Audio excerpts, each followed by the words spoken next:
Hi guys, it's Irit and I have a new video for you, and I think today's layout is something really fun and kind of different. So here is my silhouette cameo in action, and you can see I have a pen holder or a pencil holder instead of the blade. And I know Silhouette offers these type of adapters, and I got mine a while back from Etsy.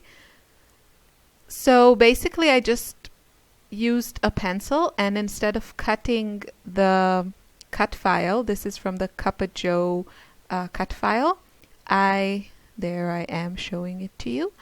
I used the sketch feature in the Silhouette software and sketched it. And now I'm going to watercolor it. And that line of cups, it's not meant to be a line, even though you can totally use it as a border. That would be a really great idea. But I just, I'm going to cut them separately. I also sketched those with the pencil, and then I used the offset feature to just count around the sketched images. And basically this video is showing you how I watercolored this. So a few things to mention here. I used American Crafts heavyweight cardstock. It's not meant for watercoloring, and it's not ideal. What I like about it is the size, because that's usually the size I scrapbook on, even though I'm going to cut it smaller.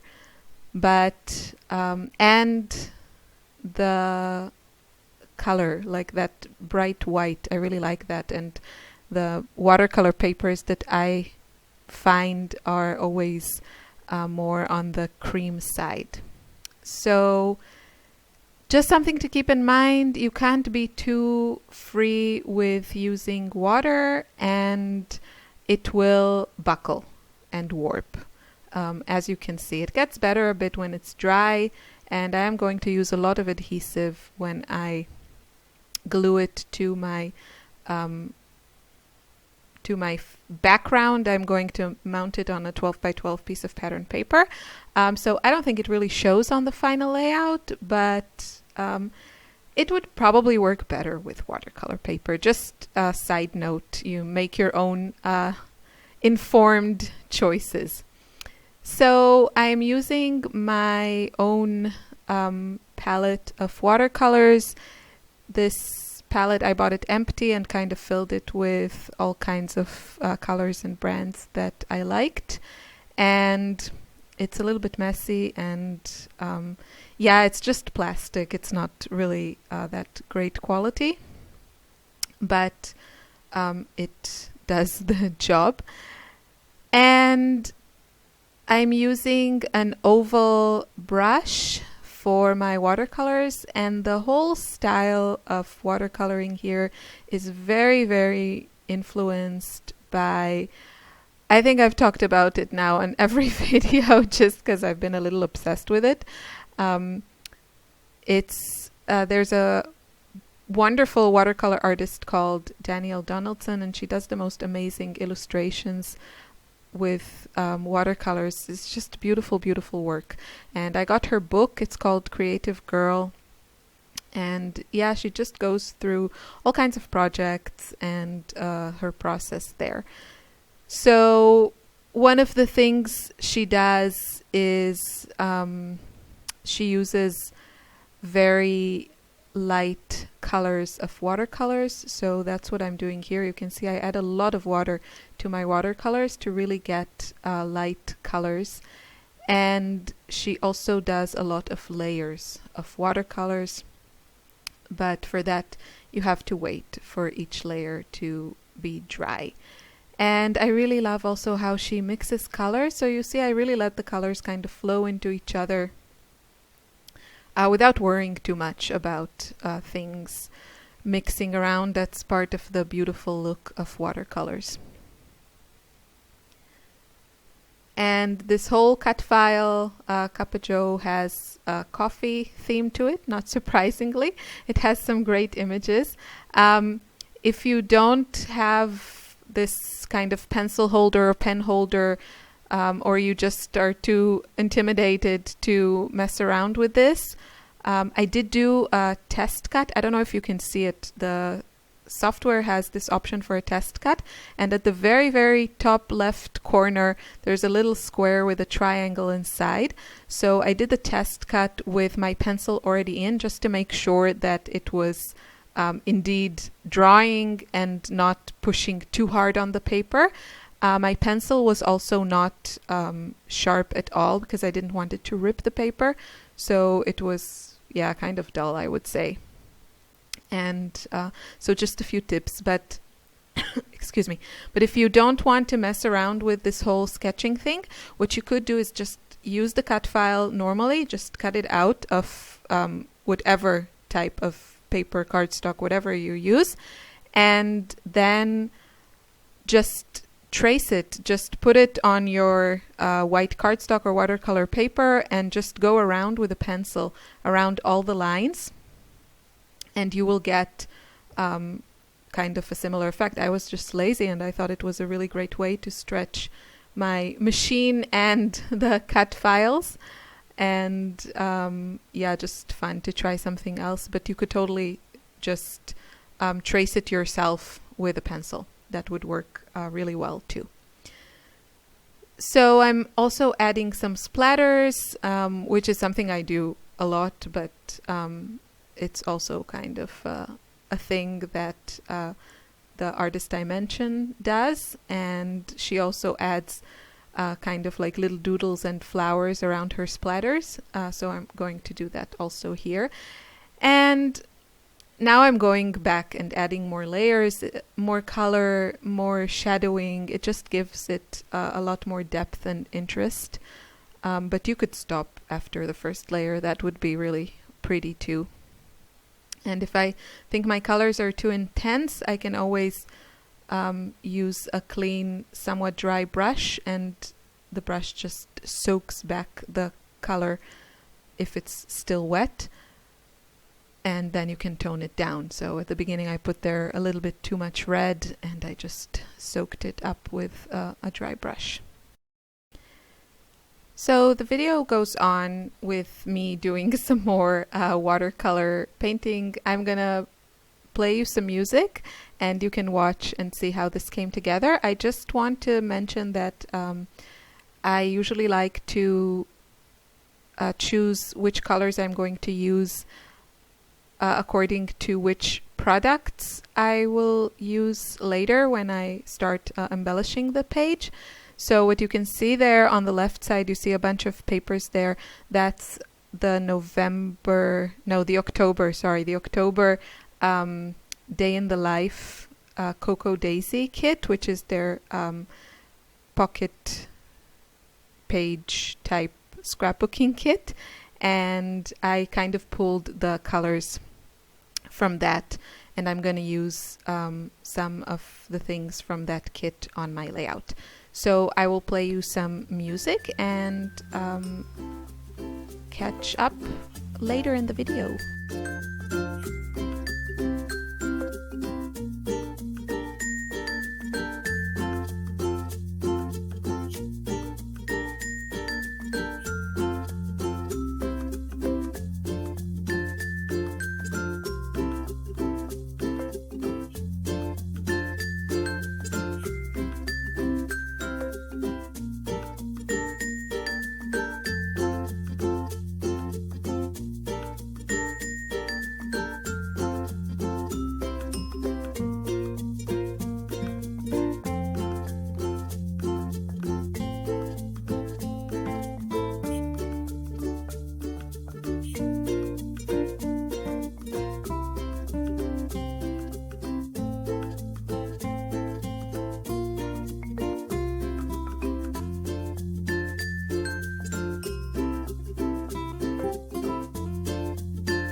So I'm mostly done with my watercoloring, and as you can see now, I'm adding a lot of adhesive to the warped part of my paper.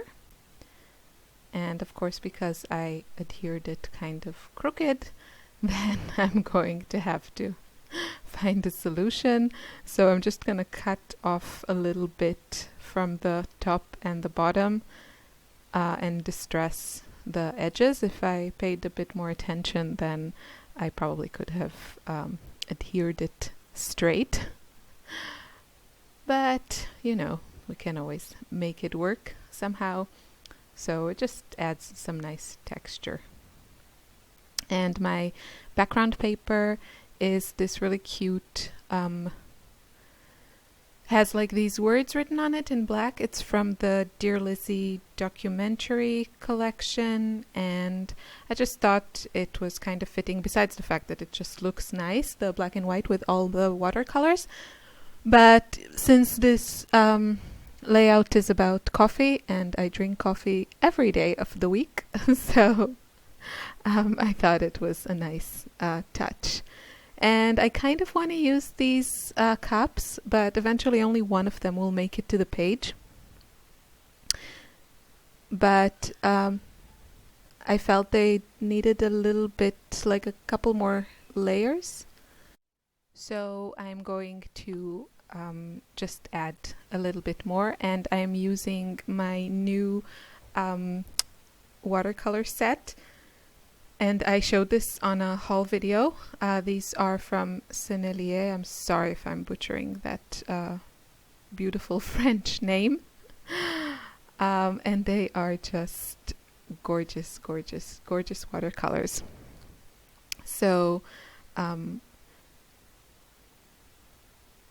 you can see I'm keeping the colors very light with a lot of water and just adding some more layers.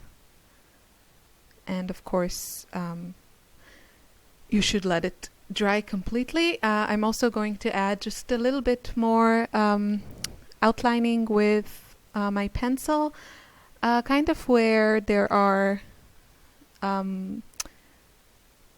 lines that meet in the cup. I'm sorry that I don't have a better way of describing it, but you know, where the handle meets the like body of the cup, or around the lip of the cup. So I'm just gonna add there a little bit more pencil lines.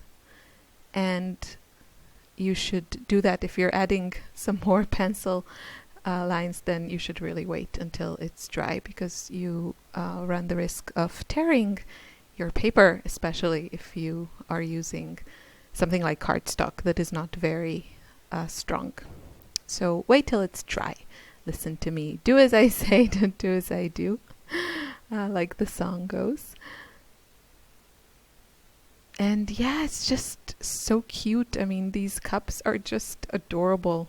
I really love it. You can just use the cut file as it's meant to be, you know, just like a cut file, and cut out these cute coffee cups, and then, you know, either from pattern paper or white paper, and just customize them, color them. You can add some stamping,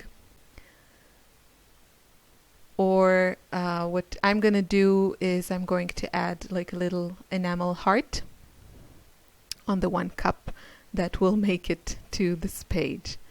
And yeah, these are just some really great custom made, handmade almost embellishments. So I really, really enjoyed playing around with this.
So as you can see, I'm just adding some layers behind my photos, and all the papers I'm using are from the Coco Daisy October Day in the Life kit. It's their Project Life type kit, and the artwork is just super cute on these cards. So it's a photo of me drinking a large cup of coffee, kind of the bowl type coffee you see in Friends episodes. It's just one of my favorite cafes in Vienna, but the journaling just talks about how I started to drink coffee. I never really liked it, and then when I was 22, I had a very demanding year in university, and I needed to memorize and learn a lot of information, and the books were really boring. And so instead of falling asleep on them, I decided to start drinking coffee. So I'm one of these people that, caffeine works on me. So, and then since then I'm kind of addicted, and I can't start my day without a cup of coffee. So that cute coffee cup stamp comes with the Day in the Life kit, and I'm just playing around with the design. Eventually all these cute stamped images are not gonna show on the layout because I want to add my journaling there on the side, as you can see. And that's my finished layout. So you can find all the details on the Cut Shoppe blog, and just look how pretty all that watercolor looks. Love it. Thanks so much for watching, and have a lovely Saturday. Bye.